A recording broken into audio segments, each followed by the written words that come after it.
Hi students, இன்னைக்கு நம்ம class 10th சமச்சீர் மேக்ஸ்ல 7th chapter mensuration exercise 7.1ல 9th sum பார்ப்போம் இந்த வீடியோல. The internal and external diameters of a hollow hemispherical vessel are 20 cm and 28 cm respectively கொடுத்திருக்காங்க. Find the cost to paint the vessel all over at 0.14 rupees per centimetre ஸ்கொயர்னு கொடுத்துருக்காங்க. ஓகேவா, first என்ன கொடுத்துருக்காங்க, internal radius கொடுத்துருக்குறாங்க respectively. Internal ரேடியஸ்னால் நம்ம small ஆர்னு எடுத்துக்கோம். Internal diameter கொடுத்துருக்குறாங்க. So internal radius கண்டுபிடிக்கணும்னா நமக்கு 20 centimetre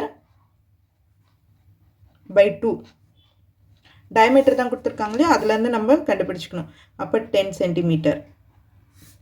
capital R external radius, அப்போ 28 centimeter by 2 is equal to 14 centimeter. So இது ரெண்டும் நம்ம கண்டுபிடிச்சிட்டோம். ஸோ இப்போ வந்து என்ன கொடுத்துருக்காங்கன்னா, find the cost to paint the vessel all over. இப்போ ஒரு ஹெமிஸ்பியர் இருக்குது, ஹாலோ ஹெமிஸ்பியர்னால் இப்படி இருக்கும் இல்லையா. ஸோ இது வந்து ஃபுல்லாக தான் பெயிண்ட் பண்ண போகிறாங்க, எல்லா இடமும் பெயிண்ட் பண்ண போகிறாங்க. இந்த கர்வ்டு சர்ஃபேஸ் ஏரியாவும் பெயிண்ட் பண்ணுவாங்க. அதனால் என்ன பண்ணணும்னா டிஎஸ்ஏ தான் கண்டுபிடிக்கணும். TSA of a hemisphere is equal to, formula என்னென்னா TSA of a hollow hemisphere by 3r² plus r square. ஓகேவா, இப்போது இதுதான் ஃபார்முலா. அப்போ பை இன்ட்டு 3, கேபிட்டல் ஆர் என்ன நமக்கு 14 square plus R square, small R வந்து 10 square. So pi 3 into 14 square. 14 square பண்ணோம்னா நமக்கு என்ன கிடைக்கும், 196 கிடைக்குமா. 14 into 14, 4 4s are 16, 4 1s are 4, 4 1 5, 4 1 196. 196 into 3 8 27 28 3 5 588. ஓகேவா, அப்போ இதை டேரெக்டாக போட்டுறேன் நான் இங்கே. 588 ப்ளஸ் 100, அப்போது 688 இன்ட்டு பைக்கு வேல்யூ 22/7. இது வந்து சென்டிமீட்டர் ஸ்கொயர். இது அப்படியே இருக்கட்டும். இப்போ cost of painting the vessel, cost of painting the vessel is equal to surface area, total surface area 22/7 into 0.14 இல்லையா. ஒரு ஸ்கொயர் மீட்டருக்கு 0.14னு கொடுத்துருக்குறாங்க.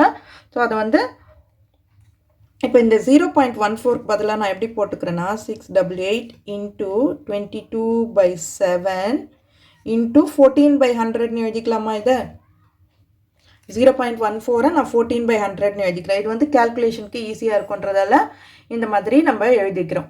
இப்போ இதை வந்து சிம்பிளிஃபை பண்ணுங்கள். 4ல் பண்ணலாமா.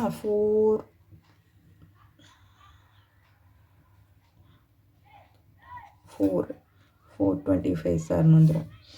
அதுக்கப்புறம்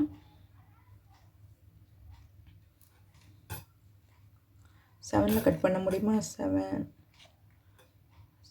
2s are 14, 32 கட் பண்ண முடியாது.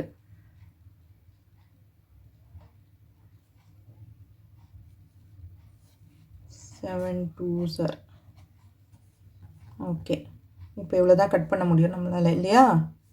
172 இன்ட்டு 22, அப்போ 172 இன்ட்டு 44 டிவைடட் பை 25. இல்லாட்டி நம்ம இந்த 688 அப்படியே வச்சுக்கோங்க. 688 இங்கே 100ம் அப்படியே இருக்கட்டும். ஓகேவா, நான் ஃப்ரெஷ்ஷாக போடுறேன் உங்களுக்கு. ஏன்னா 100 கீழே இருந்ததுன்னா நமக்கு டிவிஷன் பண்ணும்போது ஈஸியாக இருக்கும். 688 இன்ட்டு 22/7 இன்ட்டு 14/100. ஓகேவா, இப்போ இதை கட் பண்ணிவிடுவோம். ஏன்னா வேறு எதுவுமே நம்மளால் பண்ண முடியல இல்லையா, அதனால் இப்படியே பண்ணிவிடுவோம். 688 இன்ட்டு 44 பண்ணோம்னா நமக்கு கிடைக்கிறது வந்து 688 into 44 32 6 4s are 24, 27, 2 5 7 2 2 7 30 272 30 272 divided by 100. இப்போ நமக்கு ஈஸியாக இருக்கும் இல்லையா, அதுக்காக தான் நான் 100 அப்படியே வச்சுக்க சொன்னேன் உங்களுக்கு. அப்போ இது டிவைட் பண்ணும்போது 302.72, 2 டிஜிட் தள்ளி பாயிண்ட் வைக்கணும் இல்லையா, 302.72. So cost of painting is equal to rupees 302.72 is your answer. So இந்த வீடியோ உங்களுக்கு யூஸ்ஃபுல்லாக இருந்ததுன்னா சப்ஸ்கிரைப் பண்ணுங்கள், மறக்காமல் உங்கள் ஃப்ரெண்ட்ஸோடவும் ஷேர் பண்ணிவிட்டு பாருங்கள் ஸ்டூடெண்ட்ஸ். தேங்க்யூ.